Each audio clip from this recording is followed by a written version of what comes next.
By the time this video airs, I will have turned 50 years old. My birthday is on September the 18th. I moved here to New York City right out of college, 29 years ago. I was 21, a virgin, and I had never lived in a big city before. I had no friends, I didn't know anyone. I came from South Carolina. Crack, to me, was something you did to an egg.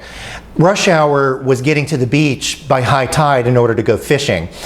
Yet, in almost 3 decades in this magnificent city, I've accomplished a lot. I have the best family a man could ever hope for, loyal friends, and I have my career. And none of it came easily. It was arduous work, it was fun, and I wouldn't change a single thing along the way. I can tell you the very unglamorous secret was that I came here and still come here every single day. I lock my door and I make the work. I make loads of work, loads of bad work. I destroy it, no one ever sees it, and I make more. And when life gets in the way, I had tons of odd jobs in those years. I simply move life out of the way. I take care of business, and then I come back in here and I make the work. One of the most unsettling parts of this upcoming birthday for me is the knowledge that in a few weeks I will have outlived my hero. Who are our heroes? What do they provide for us? Why do some people speak to us and others don't? Mine is the late Canadian pianist and philosopher Glenn Gould, who predicted he wouldn't live much beyond his 50th birthday. And indeed, when he turned 50 on September 25th, 1982, he had a stroke 2 days later and died less than a week after that.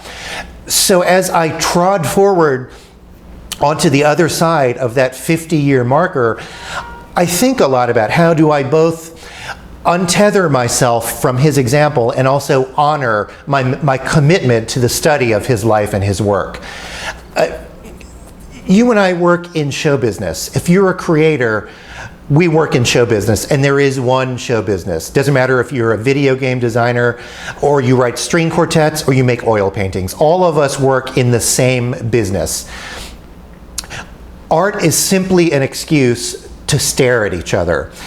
It gives us a chance to glimpse inside someone else's heart in the hopes that that will offer us some sort of purchase on our own hearts. It is a collaboration. Heroes don't want us to emulate them. They don't need us to copy them. Don't do as I do, they tell us. Figure shit out for yourself. That's what Glenn Gould taught me. Figuring out stuff for yourself, finding your voice slowly and gradually is what makes you glow in the dark.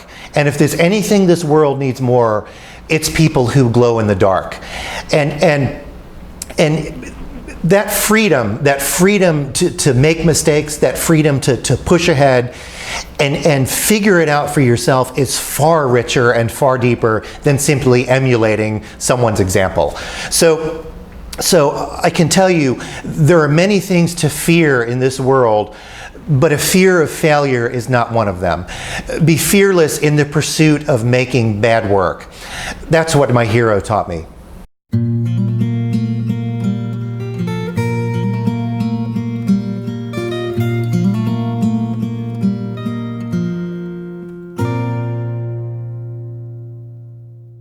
Glenn Gould referred to himself as the last Puritan, progressive and anti-progressive at the same time. He branded himself long before that word became fashionable. It's cool to assume that your work will speak for itself, but that's art school jive. It won't speak for itself. You have to help it. An artist must brand themselves. Learn to write about your work concisely. Learn how to stand in front of people and speak about what it is you're doing. Report to them 2 things. This is what I do, and this is how I do it. I learned a long time ago that the art world is a business, and like any business, it thrives on consumption, as crass as that sounds. Yet our product, for lack of a better word, is the gift of anti-speed. We offer a world obsessed with velocity, the gift of slow seeing and slow thinking. And that, I believe, is the most valuable thing one human being can offer another. I used to love playing records on my record player because that moment when side A would end, I'd get to flip the record over to side B. And in that few seconds of that flip, I could have the music I just heard linger in my mind while I anticipated what was to come. As painters, we live in that flip. We magnify that moment in between, that limitation. I love any kind of mechanical thing that forces me to slow down. I love anti-speed. I like slow internet connections. I get really excited at toll booths and traffic jams. I love scaffolding on buildings. Anything that forces me to be clumsy and slow down for a few minutes, I value very greatly. I've never been one of those dads that forces his kids to listen to the music of his time. That would be like my dad forcing me to listen to Count Basie and Al Jolson. It just doesn't work. I love listening to their music and their time. I have to say, at my age, I've had the great privilege of straddling two different worlds, the analog world and the digital world, the pre-computer age and the world we live in today. And I have to say, I like this side better because this is the one I live in now. As a painter, we have no choice but to be of our time because our heroes expect nothing less of us.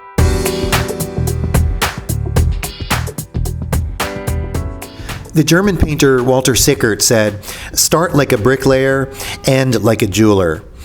It's somewhere in between those 2 points that I am the least comfortable in a painting, in the middle point. I begin by laying in darks and lights, something I learned from my studies of Thomas Gainsborough. Then I begin with a color family, usually a grouping of 3 colors, to try to get a sense of tone and mood. I can tell you after 40 years of painting that you do not learn color from books. You learn color by monkeying around with it on your palette. Try everything all the time. After about 3 months is when the painting starts to capsize for me, in the middle point. The structure loses its crackle, the colors don't hum anymore, and the space flattens out. But I'm a pro, I simply keep working. And then after about 4 or 5 months, something miraculous happens. I remind myself of what Otto Peterson of Otto and George said. I exaggerate in order to clarify. I darken darks, lighten lights, and I turn every 3 or 4 forms into a single form. I exaggerate and simplify. And then I ask myself, is the generator of the content the light or the stuff being lit? I know the painting is almost finished when the light is the content. I never understand when people say they want their colors to have a conversation with each other. I don't want that. I want the color to become a third thing. There's the viewer, then there's the painting, and then the color is the third thing. And then there's the inevitable question, how do you know when it's finished? Which always offends me. A baker is finished when there's a cupcake. I am a pro. I've been doing this a long time. And while other people were out studying finance or medicine or taxidermy, I was in my studio monkeying around with color on my palette. A painter knows when they're finished. They know when there's a cupcake. The first place I lived in New York City was the YMCA on West 34th Street between 8th and 9th Avenue. It's luxury condominiums now, but back in the late 80s, it was a horror, a very dingy, dark, full of prostitutes and semi-homeless people. And the School of Visual Arts had the entire 9th floor exclusively for its students, and that's where I lived. My room was 6.5 feet long by 4 feet wide.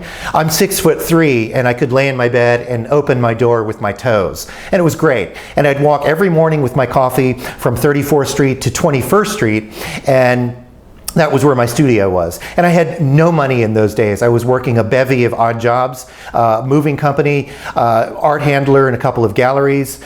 I worked in an Italian shoe store on 5th Avenue and as a studio assistant for a couple of painters. Just enough money to keep me, buying food and some light materials. I couldn't afford a lot of paint, so I would take the bundles of cardboard that you can find very readily on any New York City street up to my studio. unbind them, and then use those pieces of cardboard to paint on. I would draw on them with black electrical tape and paint with a kind of a cream colored paint, and I would shellac them. Kind of a cubist, very limited palette. And I would make these multi-layered, multi-dimensional environments filling the entire studio space every single week, at the end of which I would destroy everything, bundle it back up into cubes, and then put it back on the street. I love the notion that my materials came from the street, they were recycled, and then put back out on the street. I was never precious with my materials, and I still am not. The minute I become precious, I lose the spark of invention, and that's a very elemental part of the way that I think as a painter. I made so much work in those years that I would take pieces, along my walk back to the dorm at midnight or 1 in the morning and leave them on brownstone steps along the way. And the next morning I would see my piece either out on the garbage heap ready for pickup, or occasionally, more than once, I would look into the window and see my piece hanging on the wall, which was great. Either way, it didn't matter. I was making work. I wasn't thinking about art, I was thinking about work. And I am a worker. I'm a Southern landscape painter who lives and works in New York City. I find it very important to limit my perspective as much as I can, and not call myself an artist. That word has become so diluted now. Everyone claims to be an artist. Everyone with an iPhone, every clown who bakes gourmet cookies, every hairstylist, they're all calling themselves artists. It doesn't mean anything anymore. I am a worker, and I make my work, and I destroy my work very, very quickly. When the painting sucks, I don't even think twice. I take a box cutter and I slice it into pieces. And this is not just tearing a piece of cardboard in half anymore. This is several $100s worth of oil paint in the trash can. My business manager wants to hit me in the head with a polo mallet, but it doesn't matter. It's just stupid oil paint. No one dies, no one cares. If it doesn't work, I kill it. I seem to be missing the chip in my brain that ascribes value to something just because of its pedigree or its rarity. I can be just as overwhelmed in the Enchanted Tiki Room at Disney World as I can in the Padua Chapel, the Giotto Chapel in Italy. It doesn't matter how rare it is or how revered it is. All that matters to me is the degree of lucidity I feel when I'm in that place. That's all that counts. And oil painting is simply crushed rock mixed with liquefied fat and smeared on a surface. It's no big deal. It's just stuff, greasy stuff. What counts is what you do with it. And that happens over many, many decades. And the acquisition of many stories along the way. Having something to say and developing the chops to deliver that in tenable form. That's what really counts. That's what delivers the message to the viewer. So the materials are not precious, but what I can do with them, I think, can transform those materials. That's what I strive for, and that's why I put so very little reverence into the material side, so that I can leave myself wide open for whatever happens on the invention side. And I realize now at this age that all that really counts in life are the stories that you gather along the way.